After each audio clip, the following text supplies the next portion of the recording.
Thank you so much for being here today. We are going to talk about an exceptional artist, which I think a lot of people deserve to know about, and his name is Banksy. I'm pretty sure you must have heard of mentions of the name somewhere around here, or even if not, let me quickly remind you, this was an artist who rose to fame in 2018 when his painting at Sotheby's kind of won him this prestige because it really stood out. It was one of the first paintings, at least according to the way it was marketed by Sotheby's in London, that was created in the process of it being auctioned.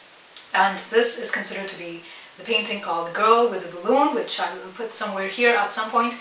But the most important thing is, as this painting was getting auctioned off, which it did for like $1 million or so at least, I believe, a beep suddenly went off in the painting and it got shredded. Like it just came off of the frame, and I think it was 3/4 of the painting that was completely shredded. And Banksy later admitted to having installed that in the painting itself in order for the artistic appeal. So who is Banksy? Now, since you know he's involved with the auction of the art place Sotheby's, and you know that he did create a piece of art, you know that Banksy is an artist. But he's just so much more than that. He's not just a painter or just any artist, clearly a very famous one, definitely. But he's also a graffiti artist. And this is why we're here talking about his book, Wall and Peace. And I thought that the book has such a beautiful creative title that I just had to pick it up. It was absolutely irresistible. And so one of the first things, he literally opens the book by saying, well, I'm about to speak my mind, so it shouldn't take too long. And the book doesn't take too long. So this is me basically telling you why this is a fantastic, exceptional book that is absolutely worth a read. More so because it contains a lot of pictures of different arts that he has done in different parts across the world, which includes various bridges in London, random walls, and speaking of walls, because like I said, that is the topic of the book, is Wall and Peace. He also went to Gaza at some point in time, and he has left his impression, his imprint, his creativity, and his expressionism on sort of the walls in the Israeli-Palestinian border. And so this is what Banksy is. He stands for various societal issues, and he feels the need to use art as a medium to then put these forward, to shed light on these, again, in the most creative way possible that can capture attention. So, like I said, The Girl with a Balloon is considered to be, according to a 2017 survey by Samsung, I know this is kind of random, but Wikipedia says that. But according to this 2017 survey, most people in London considered this to be one of the most aesthetically pleasing pieces of art, which is The Girl in the Balloon. But there are other art pieces by Banksy. I believe the most important piece, or by important I mean the most sort of prolific, one of his most prolific pieces, that was sold for, I believe, $12 million, which is sort of the upper limit to how much his art is priced, happens to be The Devolving Parliament, in which he presents politicians, British politicians, in the parliament as a group of monkeys. And so this is what he tends to do. He tends to use different kinds of animals as well in order to express himself. There could be monkeys, there could be rats, and there are certain points in the book where he was told later down the line that it's very intelligent that he uses rats as a symbol for his art, because rat is an anagram for art. And he said, I had to pretend that I knew that all along. So definitely a very humbling read. And there are some concepts in the book that I honestly did not expect to come across. When I picked up a book by a world-famous painter, who, by the way, has been working since the 1990s, so it's just been a very gradual rise to fame. When I first picked up his book, I did not expect to be educated on world history. So he talks about, like I said, the conflict that is happening in Syria, the conflict that is happening in the Israel-Palestine situation. He talks about the Romanian cause and the politics in Romania in the 1980s, for instance, the anti-communism and the sort of the wave of revolution that resulted when people wanted a change in the dictator. So there was President Ceausescu who was in power at the time, and what people did and how art was used as a medium to get over all of that. And that is absolutely brilliant, because I would never have thought that a book about art could capture all these different facets of world history and important turning points in history and current affairs. So definitely a very, very intriguing read. Also, another thing that I love about this is it's funny. It's hilarious. He has a particular sense of humor that I find so appealing, and I think, you know, more people need to know about that. So, when you talk about wall as a medium of expression, and wall as a medium of trying to portray yourself and give everything out there and speak your mind, this is kind of what Banksy stands for. He is completely against the usage of walls or the usage of various public spaces as manufacturers and companies and different corporations do in order to push their agenda on our face. He absolutely loathes and detests that, and he thinks that is despicable. And I kind of understand and I empathize with that. He says that we live in an exceedingly materialistic culture in which consumerism has kind of overwhelmed us, and that is largely because if you go out on a random street, you take a walk, you're surrounded by all kinds of billboards, you're surrounded by advertisements, everything is in your face, it's really jumping at you from all directions, particularly if you live in metropolises, and that's inescapable. So he says, well, if these public places are being used by different conglomerates in order to make us feel unworthy or inept if we don't have this car or this house or, you know, this particular thing that you need to have in order to be this exceptional person who lives in society or possesses a certain societal symbol, this is exactly what he deplores deeply. And he says that it is then up to us to reclaim these walls, and the only way that we can do that is by expressing art on them instead. So he uses the walls as his canvas, and that is kind of his idea with wall and peace, because you use wall as an instrument for peace. Now, what would you have thought, right? I don't know, let me know what you think of this, because it's so easy, because I myself had different thoughts when it came to graffiti art before this. I don't know, it's quite interesting even now, even having read this book, because that surely changed a couple of things of how I approach the topic of graffiti art, at least, from before I read the book and after. But what kind of graffiti is okay, is basically the question.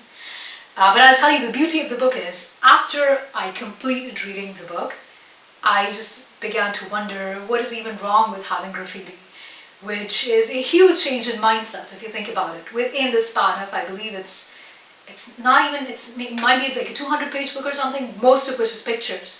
So within the span of that book, with very limited usage of words, to be able to change somebody's opinion on something, I think that that's powerful writing right there. I think that's powerful art right there.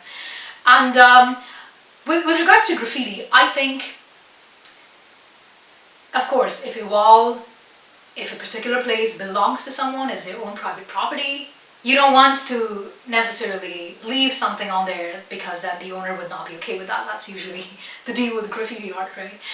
And some graffiti art can be horrible. I completely give you that. So there's also this fine line between what qualifies as good art versus what qualifies as just like random doodling. And this is what makes it tricky, because art is so subjective. Sometimes random doodling itself can be a huge symbol of expressionism, and that's fine, and that works too. Well, Banksy does all kinds of art, by the way. If you take a look at some of his pieces, he does some very intricate, very delicate, detailed artwork, but he could also do something just like spray painting words across the wall, both of which tend to, I think, depending on the context, depending on the circumstance, can have their own impact and can pack their own punch. But that being said, to me, I still feel like not all kinds of graffiti art are acceptable, but then that's just me. I wanted to talk about us when we went to that place. Which place? When we went to that one place where they had a lot of this tiny house. graffiti. In Engelstein. Yeah. I don't remember what you said. You talked about not every graffiti is beautiful. Yeah. Good, you're paying attention. This particularly reminds me of an incident that I and a friend of mine, who happens to be right here, by the way, on one side of the camera, we went out cycling, and it started raining, so we had to find some kind of a shelter, and we ended up in, I don't know what this random place was. I still am not 100% sure what it was. It was some kind of an open enclosure. I believe it was used as a water storage thing at some point in time. Definitely belongs to a later period of history. But nonetheless, we went in, and that place was completely sabotaged with all kinds of graffiti. So on first glance, that would be considered graffiti because that was art right there. But There were Nazi swastikas all over, and there were FU signs and everything, and there was a lot more. In fact, at one point in time, we challenged each other as to how many such signs that we can find that were rude, you know, and it was bizarre that it had to be there because it completely ruined the beauty of that, and otherwise a very decent place. So that really brings me to the point of how not every graffiti artist is okay, at least according to me. But Banksy, like I said, happens to be this very intelligent artist whose art is particular, purposeful, well thought out. And again, if you take a look at it, you will know exactly what I'm talking about. The other thing that he stands for is the fact that he hates the idea of art being sold at these ludicrous prices, which is exactly what the art world is all about these days. And this also kind of made me think, in the past, I always wondered, why are some art pieces prized more than others? You know, it's like, where does something go for $60 and something else go for $6 million? I mean, they're both art, especially when it's abstract art, which also the particular artist we're talking about dabbles into. Where does this discrepancy comes from?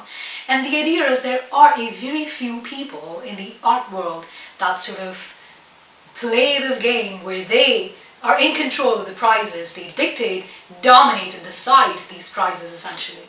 So it's kind of hard because it's in the hands of a select few individuals. And this is exactly what Banksy hates and what he stands against, because he believes that art should be affordable, should be easy to come across, and should not necessarily be restricted to the elite or a select few, which is why he readily and freely makes his art out in public, on walls and streets, etc. So it is for everybody to see. So there you have it. That is Banksy for us. It was so lovely having this discussion with you guys today and sharing this most fantabulous book. Like I said, did not expect to come across historical perspectives, and at some point in time, he also talks about Nazi Germany. And he talks about, okay, I'm going to end with this right here. This is back when British soldiers had just come into the concentration camps. And they had just discovered the plight and the dreary conditions of the people who were there. Now, it was appalling. There is absolutely no doubt about that. There were people, and again, Banksy describes this very eloquently and rightly in his book, for instance, who were covered in their own vomit, and they did not have the energy in them to shift position, so they were basically drowning in a pool of their own vomit, if you will. Conditions were really bad, even after people were, and that's an understatement, even after people were given a slice of bread, they were still feeding on worms because they were so accustomed to having vermins, and it just didn't register even that the atrocities had come to an end. Now, in this particular scenario, I want you to imagine this concentration camp right here where all hell has broken loose. What happens is, as the Britishers are getting shipments in, now they're getting clothes, they're getting sort of a variety of other equipments to help these people lead a normal life and get back to normalcy, essentially. During this process, someone sends in a crate of red lipsticks. A crate of red lipsticks to a Nazi concentration camps. And that was considered to be a work of genius, because what that did essentially is that these women, when they started using these red lipsticks, it gave them back something. It gave them back their dignity, their self-worth, their self-respect. It made them take care of themselves, you know? And this is because this is fundamentally what the Nazi propaganda was all about. It is about stripping humans off of their dignity. Like when they were naked in every sense of the word. They were naked not just physically, but also emotionally. So to give them something that then helps them feel like they're part of something, that they can start taking care of themselves, is very powerful. It's a very powerful symbol right there. And this is what art does. At times when we're faced with turmoil, when we're faced with strife, be it political, emotional, no matter what the cause, art has the power of giving us or equipping us sort of with this ability to look at things in a novel way, look at things in a more positive way, and to walk out of things with our head held high. Thank you so much for watching. I'm going to see you around next time. Bye-bye.